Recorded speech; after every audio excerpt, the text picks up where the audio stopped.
Ouais. Ok.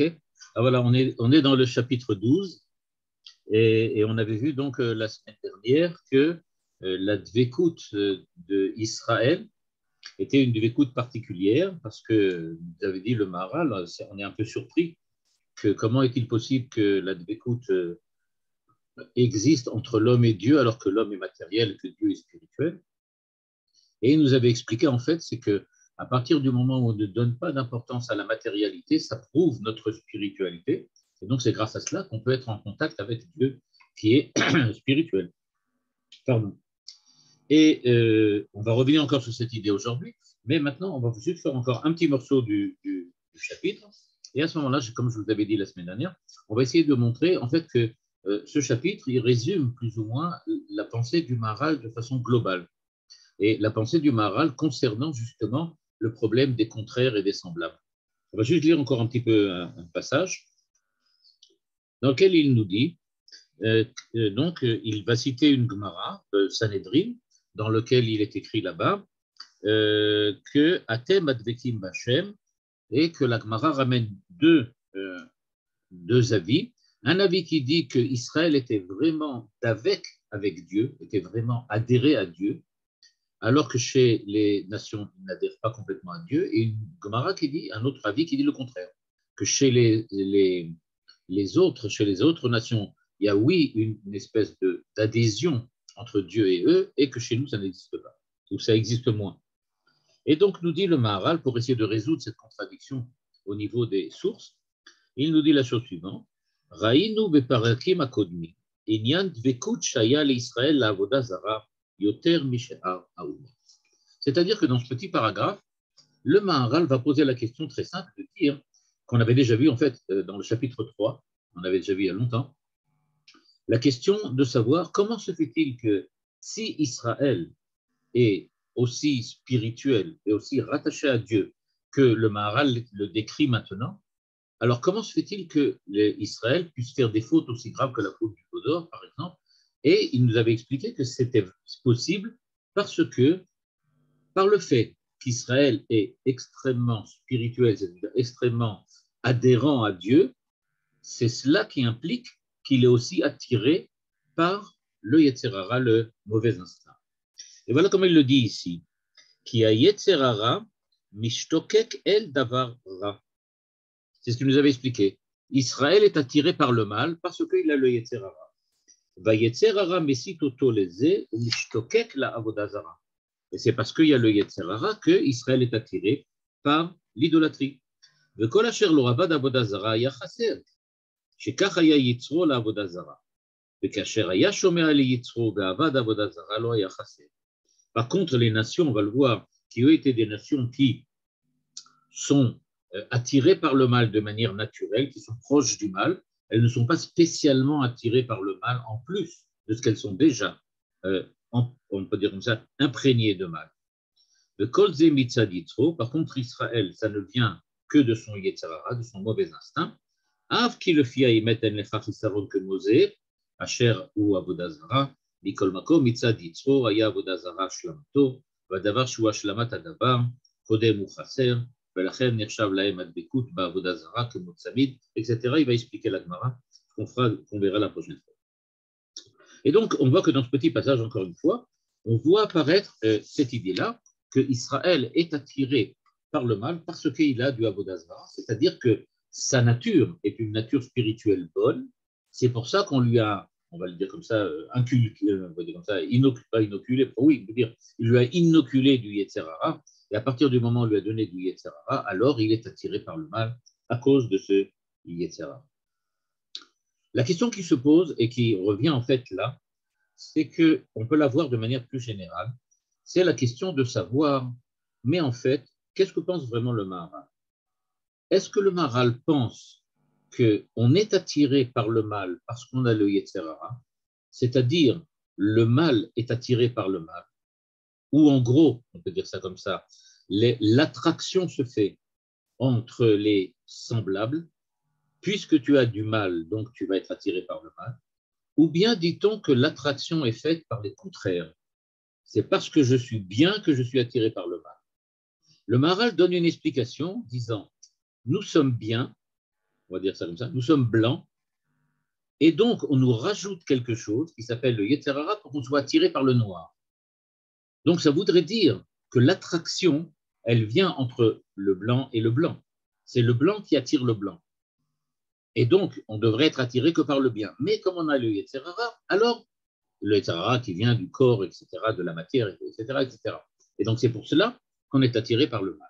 Et donc la question qui se pose et auquel le Maharal ici répond de manière un petit peu confuse, c'est de savoir est-ce qu'on est attiré plutôt par le bien que par le mal? Qu'est-ce qui nous attire en fait? Notre contraire ou notre semblable?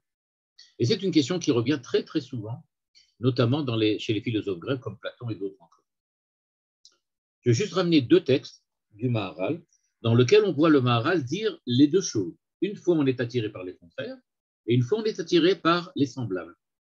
Par exemple, il dit dans un commentaire sur Sota, il dit comme ça, Vav ki avoda zara rechoka betachlit min Israël, bien que la avoda zara soit ontologiquement éloignée d'Israël, aderaba hi anotenet, mipnei ki Israël mitzad atzman bekdusha ubetahara betachlit, vayetzer hara sholet beIsraël yoter mikol haumot.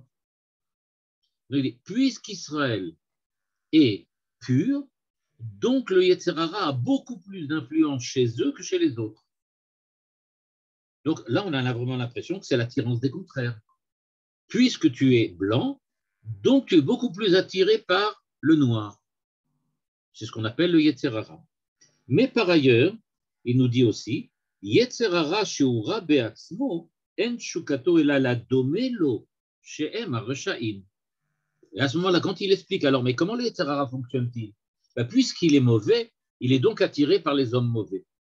Pourquoi? Parce que l'attirance se fait entre des semblables. Et donc, on a cette impression un petit peu, comme je dis, un peu confuse, d'essayer de comprendre, alors, qu'est-ce qu'il veut? Est-ce que on est attiré par le bien parce qu'on est bien, ou bien on est attiré justement par le mal parce qu'on est bien? Alors, qu'est-ce qui se passe? Alors, comme je le disais, chez Platon, par exemple, on sait qu'il y a cette question de savoir comment se crée l'amour. Est-ce que l'amour se crée? Et là-bas, évidemment, il parle de l'amour physique, évidemment. Et donc, il dit, il y a la possibilité de dire que l'amour, c'est quand on se ressemble. Ah, j'aime bien X, pourquoi? Parce qu'il me ressemble, on est pareil. Donc, puisqu'on est pareil, on est en symbiose, on va arriver à se mettre ensemble. Mais il y a quelque chose qui dit que non, il y a aussi l'inverse. J'aime bien X, pourquoi? Parce que justement, il n'a pas ce que j'ai et il a ce que je n'ai pas. Et donc voilà, c'est pour ça qu'on est attiré par. Alors on sait que dans le monde de la physique aujourd'hui, on sait bien que les attirances, on pourrait dire même du point de vue de la physique elle-même, quand on parle de force d'attraction, c'est en général entre des contraires.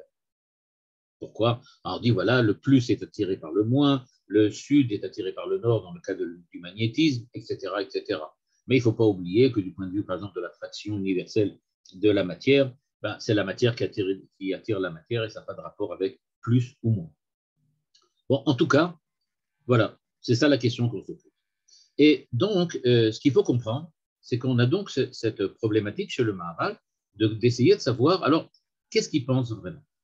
Alors, ce qu'il faut savoir, c'est que nous sommes, en tant que lecteurs du Maharal, nous sommes très influencés par la pensée de André Neher.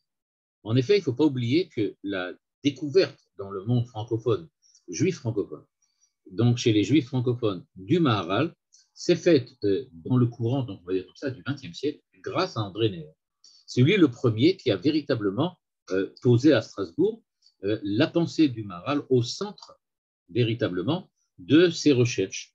C'est vrai qu'il y a eu d'autres personnes qui ont travaillé sur le Maharal, mais on ne peut pas nier l'importance prépondérante que le Maharal a pris chez André Neher et qu'il a réussi à transmettre à ses élèves et à ses disciples, et que grâce à cela, la pensée du Maharal s'est répandue notamment dans le monde francophone. C'est vrai, encore une fois, que le Maharal était connu. Le Rav Kook connaissait le Maharal. C'est bien clair. Dans la Chassidoute, on connaissait le Maharal. Le Maharal avait de l'influence sur la Chassidoute, sur le Rav Kook, sur les Mitnagdim, c'est sûr. Mais véritablement, dans le monde francophone, ça a commencé à apparaître avec André Neher. Le truc, on peut dire comme ça, c'est qu'en fait, André Neher a insisté sur la pensée dialectique du Maharal de Prague. C'est-à-dire qu'il a mis en exergue le fait de ce qu'il appelle la loi des contraires. Pour André Neher, quand il a expliqué la pensée du Maharal, et c'était à la suite notamment de ce texte très célèbre dans lequel le Maharal explique pourquoi la Torah commence par la lettre Bet de la dualité et pas par la lettre Aleph comme Anochi Hashem Elokecha dans les 10 commandements, c'est parce que justement on ne commence par le multiple, par le 2 qui vient du 1, qui vient de l'unité. Mais la Torah commence par Bet, Bereshit, pour bien dire qu'il y a une dualité dès le départ. Donc on commence par les contraires. Parce qu'on sait que chez le Maharal, quand on dit qu'il y a 2, ça veut dire que 1 est à l'opposé de l'autre. Il n'empêche que Neher insiste aussi sur ce qu'il appelle la loi du milieu. Qu'est-ce que c'est que la loi du milieu? Ou bien la loi ou l'ordre aussi. C'est-à-dire qu'il pense que le Maharal dit qu'entre les deux extrêmes, il y a un milieu. Et que le milieu fait la synthèse entre les deux extrêmes. Donc, on voit donc comment on est influencé par Neher, et on n'est pas les seuls, parce que dans le monde de la recherche académique, quand on voit les études qui ont été faites sur le Maharal, en général, on cite en général très souvent André Neher, parce que effectivement, il a été celui qui a véritablement entamé l'étude du Maharal de façon académique. Il n'en demeure pas moins que ce que fait André Neher, c'est qu'il replace le Maharal dans le cadre de la pensée, l'évolution de la pensée occidentale, et il place le Maharal dans le cadre de cette évolution à un niveau extrêmement élevé. À un certain moment, il écrit par exemple dans Le Puits de l'exil que la pensée du Maharal est une pensée post-hégélienne. Post-hégélienne. Elle vient après Hegel.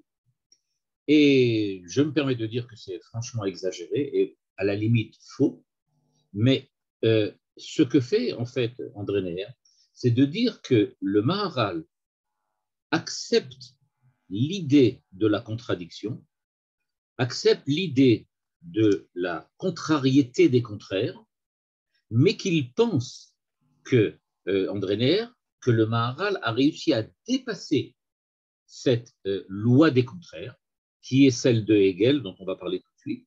Et donc, en fait, le Maharal est un post-hegelien en ce sens qu'il a trouvé une réponse à ce que Hegel avait laissé sous forme de dialectique des contraires. Or, on sait bien que dans la pensée de l'Occident, de la pensée occidentale, il y a effectivement des contraires. Il y a effectivement des contraires. C'est-à-dire, par exemple, Descartes n'hésite pas à affirmer qu'il y a le corps et il y a l'esprit, et puis c'est quelque chose de contraire. Le corps est opposé à l'esprit. La matière est opposée au spirituel, à l'esprit. Bon. Et donc, il y a bien des contraires. Est venu Hegel, et Hegel, lui, a essayé d'imposer une autre manière de voir. Et dans sa manière de voir, Hegel dit, c'est vrai, il y a effectivement des contraires. Et ça viendrait, par exemple, comme on pourrait dire, des contraires au moment de la création du monde, quand Dieu a créé l'homme et la femme, alors il a créé deux choses différentes. Mais ce qu'a fait Hegel, c'est de dire qu'en fait, il y a une dialectique. C'est-à-dire que l'évolution des choses, l'évolution des êtres, passe par le contraire, c'est-à-dire de la thèse à l'antithèse, pour déboucher sur une synthèse. Cette synthèse va ensuite devenir elle-même une thèse contre laquelle va s'élever une antithèse pour recréer une synthèse, etc. C'est-à-dire, on va dire comme ça, le blanc est à l'opposé du noir, donc la thèse blanche, l'antithèse noire, on va créer le gris, mais après ça, on va ensuite, après qu'on ait trouvé la synthèse gris, il va s'avérer qu'il y aura la synthèse gris aura son contraire à elle. Et on va trouver, par exemple, qu'opposé au gris, on va appeler, je sais pas moi, le bleu. Et donc, à ce moment-là, le bleu sera l'opposé du gris, et on fera une synthèse entre le bleu et le gris, et ça va continuer comme ça, indéfiniment. Et donc, ce qu'on voit bien, c'est que Hegel laisse, on peut dire, la porte ouverte à la dialectique des contraires, et il dit en fait, ça ne s'arrête jamais. À chaque fois que deux contraires, la thèse et l'antithèse, font une synthèse, il y a ensuite une antithèse qui vient s'opposer à la synthèse, et puis ça dure comme ça indéfiniment. Et ce que fait en fait André Neher, c'est qu'il dit, il faut bien savoir qu'il y a chez le Maharal une véritable pensée des contraires. Par exemple, la cause et l'effet. Par exemple, la matière et la forme, le klal et le prat, la chose en elle-même et l'accident, l'être et le néant. Je ne sais pas, mais on peut trouver encore comme ça le spirituel, le matériel, le début, on peut dire comme ça, ou le fait que les choses commencent, le commencement et la finition, la création et l'ordre, l'unité et le multiple. Je sais pas, on peut en parler comme ça, le créateur, la créature, etc., etc. אם כבר אנחנו בנצח ישראל, אז גלות וגאולה. Pardon? Non, je dis, אם כבר בנצח ישראל, on peut dire aussi גלות וגאולה. Par exemple, Galout, Geoula, etc. Israël, Chutz Laaretz, on peut trouver Israël et les nations. On en fait, et je connais même quelqu'un qui reproche beaucoup au Maharal en disant qu'il a vraiment une vue dichotomique. Chaque fois qu'il parle de quelque chose, il a toujours deux modalités contraires. Il dit il y a celle-là et le contraire. OK. Et effectivement, on ne peut pas nier. Neher a raison. Ben oui, chaque page du Maharal, on le voit bien ici, et à chaque fois, il fait l'opposition entre Israël et les nations, entre le matériel, le spirituel, entre le Olam Hazé, le Olam Haba. Entre chaque fois, il y a quelque chose, il y a toujours deux modalités, mais il parle aussi du Emsa, il ne faut pas oublier. Et ça, le grand chidouche de Neher, ça a justement été de dire qu'il y a aussi un Emsa. Et c'est ça qu'il faudrait faire attention. C'est-à-dire qu'il y a, oui, les contraires, il y a, oui, les oppositions, mais en dehors de cela, il y a aussi le fait qu'il y a une synthèse, un milieu, quelque chose qui. Et donc, par exemple, excuse-moi, oui, oui. Moi, j'ai un peu lu le André Neher, mais je ne vois pas le milieu pour lui. Bien sûr, le milieu est très important, mais pas comme une synthèse, plutôt comme non, je n'ai pas dit une synthèse, je me suis trompé alors. Ce n'est pas vraiment une synthèse, c'est un milieu, c'est quelque chose. Je vais expliquer d'où ça vient. Il y a quelque chose au milieu, quelque chose. Je l'appelle synthèse pour dire que c'est ni l'un ni l'autre, c'est quelque chose entre les deux. D'accord. Et donc, ce qui s'est passé donc, c'est que le Maharal, en fait, grâce à cela, peut expliquer la Avodah Zara. C'est exactement le sujet dont on parle maintenant. Comment le Maharal explique la Avodah Zara? Alors, il va dire, la Avodah Zara, ce n'est pas une foi dans des choses, je ne sais pas moi, des hérésies, je ne sais pas, des hérésies ou des folies. Pas du tout. Il s'agit de la foi en quelque chose, une émouna, dans quelque chose qui est l'opposé d'Akadosh Baruch Hu. C'est-à-dire que pour lui, la Avodah Zara, c'est l'opposé de la Torah. Et il voit ça véritablement comme la possibilité, une possibilité réelle qui s'est réalisée dans l'humanité, à savoir que de la même manière que il y a Israël qui a une émouna en Dieu, il y a les nations qui ont une émouna dans la Avodah Zara. Mais c'est le même processus avec des contraires.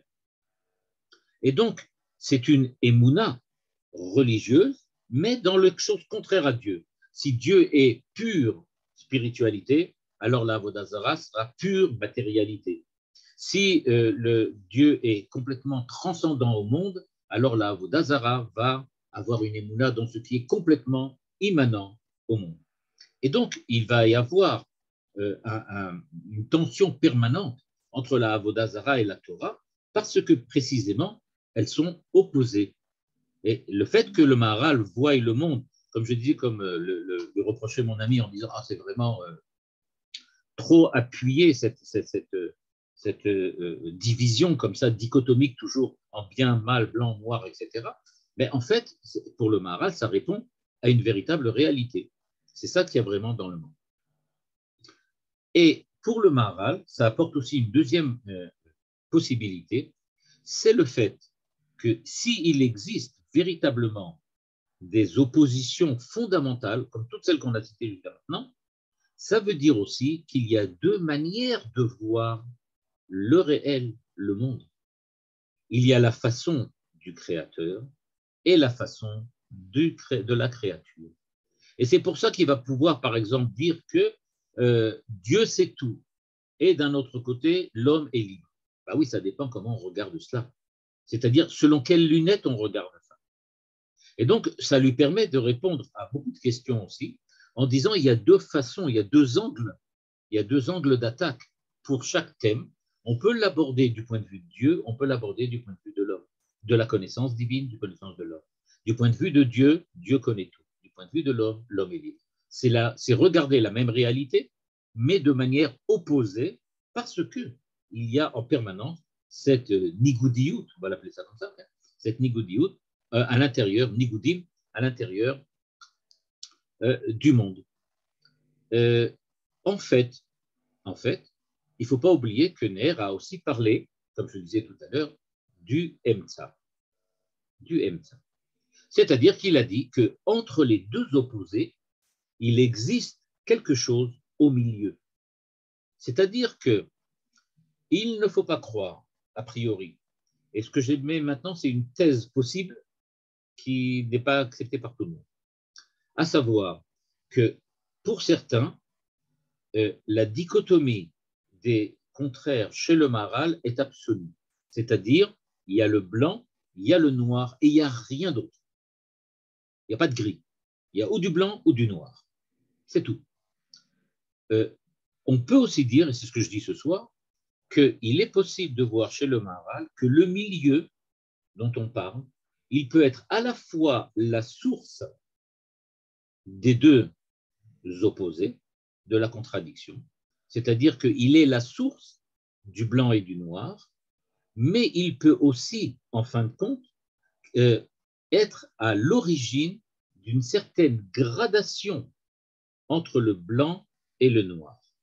C'est-à-dire que même si, a priori, dans certains textes, le Maharal semble dire qu'il y a, par exemple, on va vous donner un exemple, le créateur, la créature, et ils sont complètement opposés. L'un est spirituel, l'autre est matériel. Un est infini, l'autre est fini, etc., etc. Donc, on a l'impression de deux opposés absolus. En fait, quand on va regarder les textes du Maharal, on va découvrir que le Maharal parle quand même de quelque chose d'intermédiaire entre Dieu et le monde. Je vais donner un exemple, par exemple. Est-ce qu'il y a quelque chose entre Dieu et la création? C'est-à-dire, y aurait-il une possibilité de trouver quelque chose qui serait intermédiaire entre les deux? Eh bien, ce n'est pas évident de dire que non, qu'il n'y en a pas. Pourquoi? Parce qu'il y a un texte, par exemple, de Gvurot Hashem, dans lequel le Maharal dit la chose suivante. Je vais vous lire le texte, je l'ai devant moi.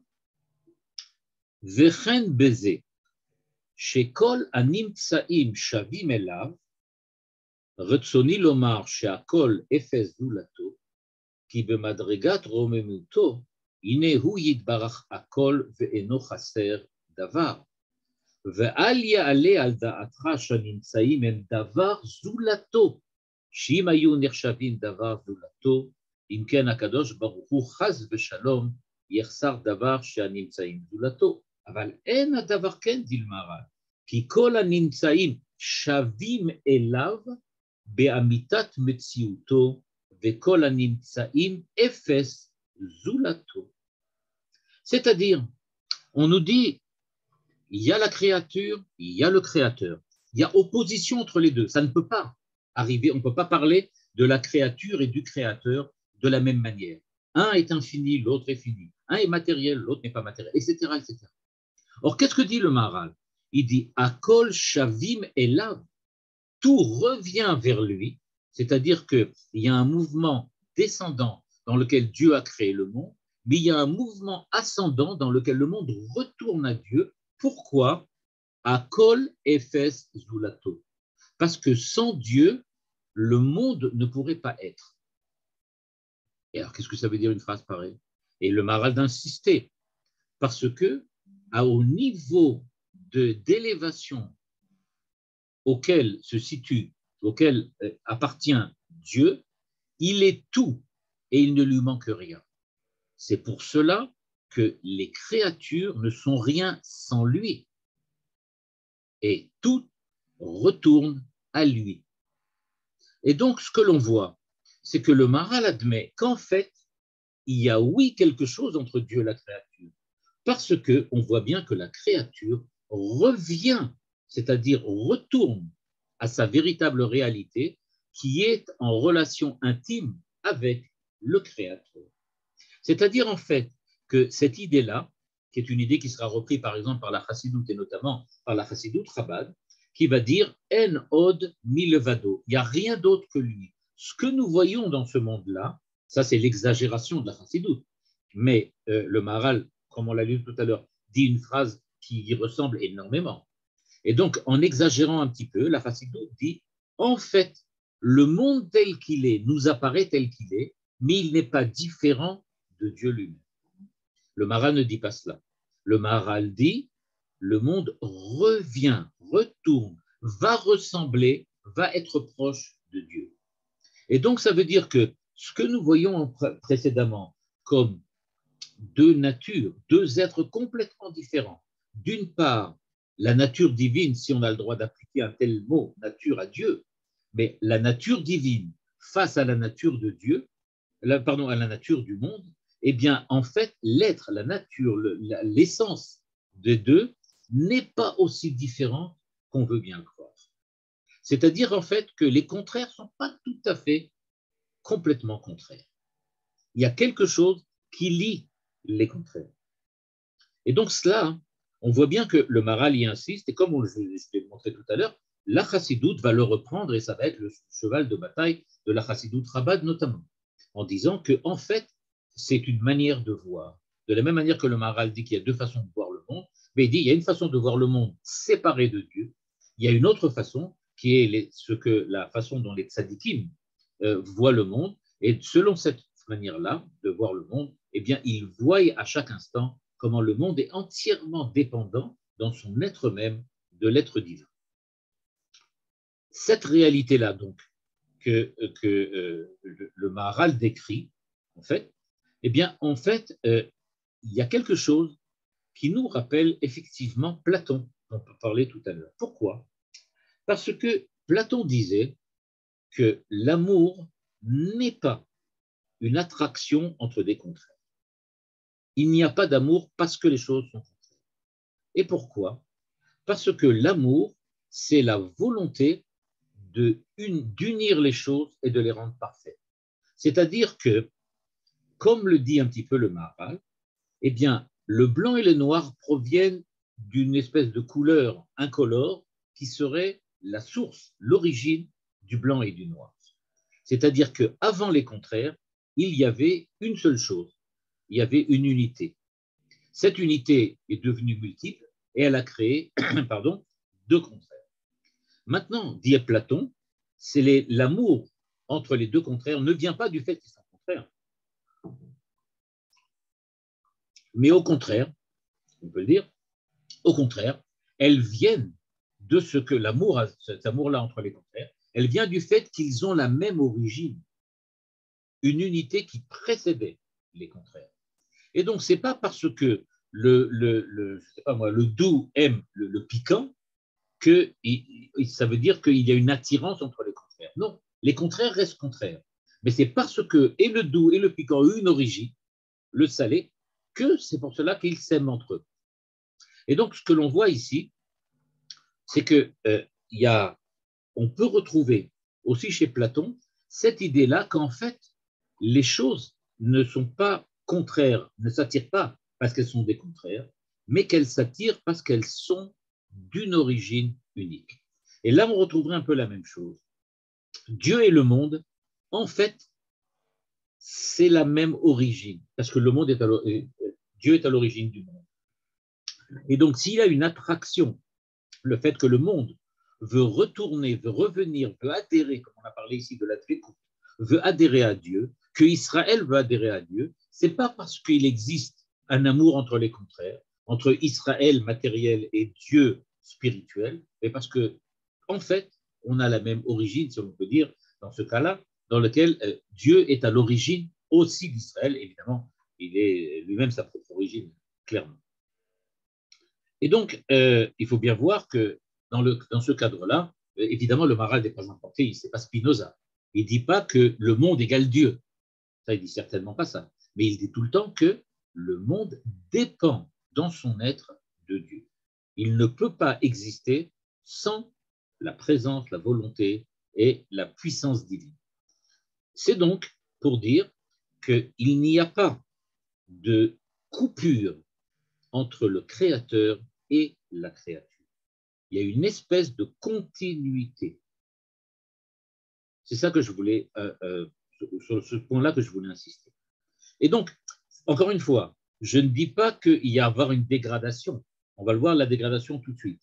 Mais en tout cas, entre le niveau du créateur et de la créature, on ne peut pas nier dans ce texte de Gvorot Hashem, et encore dans d'autres endroits, dans Netiv HaEmet notamment.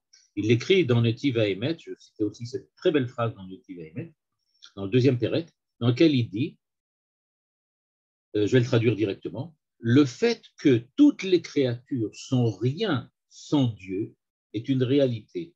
Comme il est écrit, Ou Elokeinu en od emet malkeinu efes zulato, kakatu betorato veyadata vashepta, etc.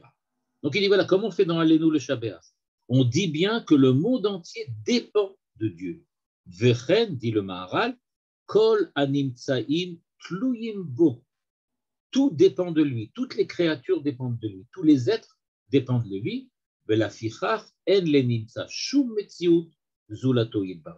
Et donc, aucun être n'a d'existence en dehors de Dieu. Donc, ça veut bien dire qu'il ne sert à rien d'essayer de diviser complètement, absolument Dieu du monde, parce que le Créateur et la créature sont liés malgré tout. Et donc, ce qui est important d'après ces deux passages, celui de Gvorot Hashem et celui de Netivot Olam, c'est donc bien qu'il existe une certaine forme de continuité entre le Créateur et la créature. Évidemment, ce n'est pas la synthèse de Hegel dont on a parlé tout à l'heure, et ce n'est pas non plus le Emtsa de Neher sur lequel insiste Neher. Mais il n'empêche que si on appelle le Emtsa l'origine des deux contraires, l'origine des deux extrémités, le milieu, et ça le Maharal le fait très très souvent, il dit que l'origine des deux extrémités est au milieu, le milieu c'est le point de départ, et bien là ici en tout cas, on retrouve bien cette idée-là, que le point de départ, c'est-à-dire Dieu, qui est l'origine, fait justement la liaison entre le Créateur et la créature. Excuse-moi, mais je crois que c'est Oui. ce que dit Neher aussi. Hein, que Pardon ? que c'est ce que dit Neher, les deux extrémités, ils les appellent peut-être pas forcément les contraires, mais les deux extrémités, c'est en tension par rapport au milieu, et c'est un peu ce que tu décris là. Quoi. Je ne pense pas que c'est en contradiction avec ce que dit Neher. Enfin, Non, j'ai dit que ce n'est pas la même chose exactement, parce que, encore une fois, si on prend l'ENSA comme origine, pas comme synthèse, hein, je dis bien. Mais c'est ce que dit aussi Neher. Donc, non, parce que tu as dit que c'est parce que je trouve que c'est plutôt conciliable avec ce que dit Neher. Quoi. Mais Neher, quand il parle du MSA, si je me rappelle bien, je l'ai lu il y a longtemps le livre, ouais. Et il me semble bien qu'il dit qu'il y a aussi cette dimension-là du MSA, la dimension synthèse. Il me semble qu'il le dit. Plutôt une tension des deux extrémités, comme le Yud, qui est le point de départ, quand les choses se mitpashetim, c'est toujours la même idée chez Neher, il me semble. Quoi. Ça part d'un point de départ et les deux choses restent en tension et donc sont forcément toujours liées par rapport au point Emtsaï. D'accord. Donc je pense que ça ressemble à peu près, d'après ce que je comprends moi aussi. Je suis d'accord. Ok, donc voilà, donc il y a ce côté-là. Deuxième possibilité maintenant, par exemple, y a-t-il une relation entre l'être et le néant? Parce qu'on sait que pour le Maharal, il y a effectivement Yesh, ce qu'il appelle le Yesh, les choses qui sont, et le néant, le rien, et Eder, le Aïn.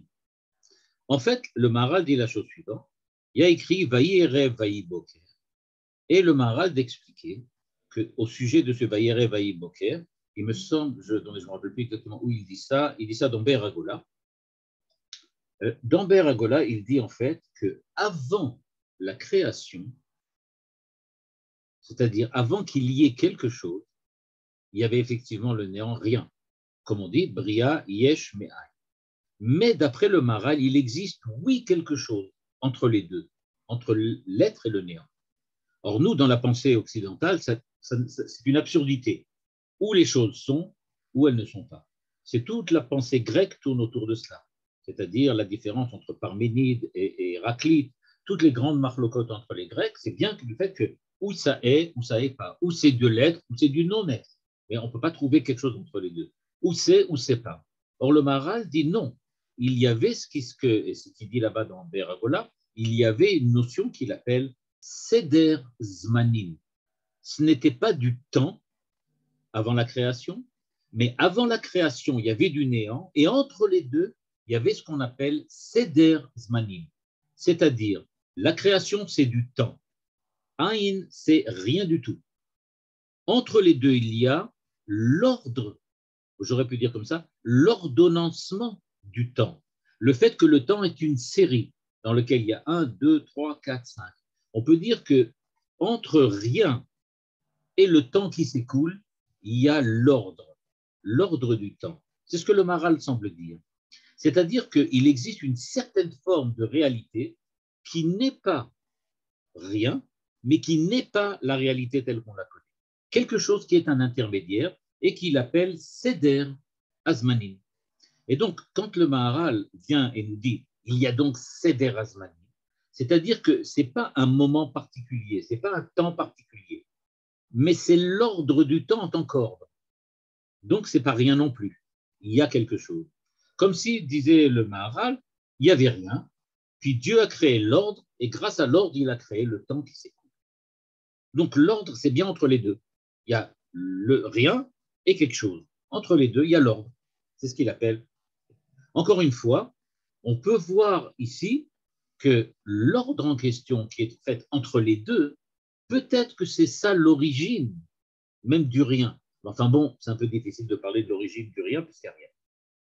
En tout cas, ce qui est clair, c'est que le Maharal voit bien qu'il est possible de trouver quelque chose qui soit de l'être, quelque chose qui n'en soit pas, et quelque chose qui ne soit ni l'un ni l'autre. Et donc, et encore une fois, il y a une espèce de continuité entre l'un et l'autre. Et cette idée-là, qu'il y a continuité, le Maharal, par exemple, dans Pirkei Avot, va l'utiliser pour parler du Olam Haba. Alors là, je vais tout de suite dire quelque chose d'important. Le Olam Haba, d'après le Maharal, ce n'est pas ce qu'on a l'habitude d'entendre chez Manitou. Parce que quand on parle de Manitou, Manitou dit toujours, qu'est-ce que c'est qu'Olam Haba? Le monde qui vient, c'est-à-dire qu'il est déjà là et qu'il est en train de se faire grâce à ce monde-ci. Le Maharal n'utilise pas tellement cette notion-là. Et c'est-à-dire qu'il ne parle pas du monde qui vient, et là au contraire. Il dit que ça va être le monde qui va arriver. C'est-à-dire que pour le moment, il n'est pas là. C'est le monde de la perfection. Pour le Maharal, donc il faut oublier un petit peu ce que dit Manitou, qui dit que le Olam Haba, c'est quelque chose qui est en train de se faire grâce à nous. Le Maharal insiste sur que le Olam Haba, c'est le monde qui viendra plus tard, quand le monde sera arrivé à sa perfection. Et donc, quand il dit que le monde arrivera à sa perfection, ça arrivera donc après Triat Hametim, il utilise la démonstration suivante. Il dit, puisque Dieu est parfait, il est clair que ce monde-ci ne restera jamais tel qu'il est. Parce que le monde doit ressembler, et là on retrouve brusquement l'idée que les contraires ne sont pas importants. Ce qui est important, c'est les semblables. Le monde doit ressembler à Dieu puisqu'il a été créé par Dieu. Et donc, puisque le monde a été créé par Dieu, il doit ressembler à Dieu, il doit être parfait d'une certaine façon, comme Dieu est parfait. Et c'est pour cela que nécessairement, ce monde tel que nous le connaissons va disparaître un jour pour laisser la place au monde qui va être parfait et qui correspond beaucoup plus qui ressemble beaucoup plus au Créateur. Et c'est comme ça qu'on va trouver une ressemblance quelconque entre le monde et Dieu. Ce qui veut dire que notre monde à nous n'est qu'un préparatif au monde parfait, un préparatif au monde de Dieu tel que Dieu l'attend. Et donc c'est un monde qui n'est pas tout à fait parfait. Il manque quelque chose. Il n'est pas une véritable créature. La véritable créature va être le monde parfait qui sera créé plus tard. Mais on va passer petit à petit de ce monde-là imparfait au monde parfait plus tard. Mais ça va être adragati. Ça va passer par des niveaux différents. On va passer petit à petit. Et donc là, encore une fois, on retrouve la même idée. à savoir que c'est vrai, il y a le Olam Hazé, il y a le Olam Haba, ce monde-ci et le monde futur. Mais ce n'est pas opposé à tel point qu'on pouvait le supposer. Mais l'opposition, elle est encore une fois nuancée. On passe de l'un à l'autre. C'est plutôt continu que discontinu. Et là, maintenant, on arrive évidemment à un des contraires les plus forts qu'on retrouve chez le Maharal, c'est le contraire entre le spirituel et le matériel, c'est-à-dire la différence donc entre l'esprit et la matière et le corps. Or, on l'a vu la semaine dernière, quand on a parlé de pshitut, la simplicité. On a vu que, et vous avez sûrement remarqué, que j'ai expliqué la dernière fois d'ailleurs aussi, en disant que la simplicité en question, parfois le Maharal la voit comme une grande vertu, quelque chose d'une grande valeur, et d'autres fois il semble dire que c'est le niveau le plus bas. Et j'ai dit, il joue sur les mots, en disant que la créature, elle est très simple, dans ce sens qu'elle est matérielle, et donc elle est particulièrement vile, et pourtant, c'est elle qui va pouvoir s'approcher de Dieu, parce que justement, elle est simple comme Dieu est simple. Ce qui veut dire en fait qu'entre la simplicité divine et la simplicité matérielle de la nature, il y a encore une gradation. On va passer de l'un à l'autre. C'est-à-dire que les deux simplicités, le Maharal les met ensemble et les met de manière, on peut dire comme ça, les pose de façon mitoyenne, parce que dans son esprit, effectivement, il y a une relation et un rapport entre les deux. Et donc, il n'y a pas du matériel, du spirituel, du simple et du multiple. Non, le multiple va se simplifier parce qu'à l'origine du multiple, il y avait du simple. Et donc, c'est pour cela que ça va revenir à la simplicité. Et donc, les contraires sur lesquels, évidemment, insiste beaucoup Neher, sont bien des contraires, mais peut-être que grâce justement au Emtsa, à l'origine, alors effectivement, les contraires vont se réunir, se réunifier pour créer, en fait, revenir à l'état antécédent. Et donc, comme j'ai dit tout à l'heure, ça peut expliquer le fait que le Maharal parfois dise que, comme on l'avait vu nous, la matière, c'est quelque chose de très mauvais. Pourquoi? C'est le multiple, c'est le mal, c'est la pesanteur face à l'esprit qui est léger et éthéré. D'un autre côté, on l'a vu la semaine dernière, il a dit le monde, l'homme est pachout, c'est-à-dire qu'il est d'affaires matériel, limité, fini, et c'est ça qui lui donne toute sa grandeur, encore beaucoup plus que les anges. Alors, la matière, c'est bien ou c'est mal? Eh bien, en fait, il y a deux possibilités d'expliquer ça, mais il me semble que la manière de l'expliquer le plus simple, c'est de dire que, en fait, la matière, c'est pas mal. La matière, ce n'est qu'un état de départ. C'est qu'un état dans lequel, petit à petit, on va arriver à le transformer, à le ramener à son origine, qui est une origine spirituelle. L'homme meurt, il perd sa matérialité pour ne laisser place qu'à sa spiritualité. Et donc, même si on admet la limitation, la finitude qui se trouve dans la matière, en fin de compte, elle a un rôle à jouer, le rôle de point de départ à partir duquel on va créer l'infini et l'illimité grâce à la réunification, on peut dire, de la matière avec ce qu'elle a toujours été, à savoir de l'esprit. On pourrait faire la même chose avec le miracle et la nature, dans lequel, par exemple, je rappelle, c'est quelque chose d'extrêmement important, le Maharal dit dans Kurot Hashem que la nature est opposée au miracle, mais que les miracles ont leur propre ordre naturel. Il y a une nature et un ordre particulier des miracles. Les miracles n'arrivent pas de manière arbitraire, mais au contraire, ils interviennent dans l'histoire selon un certain ordre, comme la nature est ordonnée, par exemple. Donc on voit aussi, il y a de l'ordre, c'est la nature, face aux miracles qui semblent la volonté pure de Dieu. Mais il existe dans l'intérieur des miracles aussi des volontés, et une volonté qui agit, et cette volonté qui agit selon un certain ordre, et pas selon un arbitre. De la même manière, on peut retrouver ça encore dans d'autres choses, comme par exemple entre le klal et le prat, dans lequel le Maharal dit que le klal est opposé au prat, c'est-à-dire l'universel au particulier et à l'individuel. Il n'en demeure pas moins que dans chaque individu, il y a trois parties. Il y a le corps, l'esprit et la présence de l'universel. Donc, dans l'individu, il y a de l'universel. De la même manière, entre le Kodesh et le Chor, Ben Or, la Chocher, etc., ou peut-être même dire Ben Israël, la Hamim aussi. Quoi qu'il en soit, et pour terminer, donc on voit bien que pour le Maharal, alors, qu'est-ce qui fait véritablement la liaison entre les choses? Est-ce que c'est le fait qu'elles soient opposées, contraires, ou bien qu'elles soient ressemblantes? La réponse du Maharal, elle est que les contraires proviennent d'une unité. C'est pour cela que cette unité va préserver les contraires dans leur opposition, tout en leur permettant de se réunifier de par leur origine commune.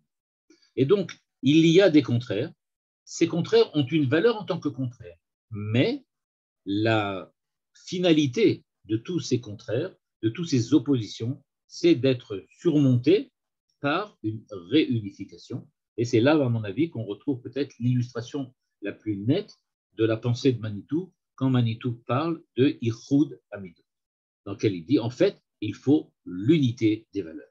C'est-à-dire qu'il a pris ça comme véritablement la pensée, il a pris ça chez le Maharal, dans lequel, chez le Maharal, ça apparaît de ma main, à mon avis, de manière très claire, il n'y a pas d'opposition entre les contraires, parce que cette opposition, elle n'est qu'un état primordial à partir duquel on va recréer l'unité qui va être l'unité finale. Voilà, c'était juste pour peut-être éclairer un petit peu ce que dit ici le Maharal. Et la semaine prochaine, on va donc pouvoir continuer à parler de la d'écoute. Et à ce moment-là, j'expliciterai un peu plus ce qu'il a dit ici dans cette partie du texte que j'ai juste lu, dans lequel il semble dire que d'une part, Israël est complètement adhère à Dieu, et d'autre part, qu'Israël peut-être n'adhère pas. Donc, on verra la semaine prochaine comment il explique la chose.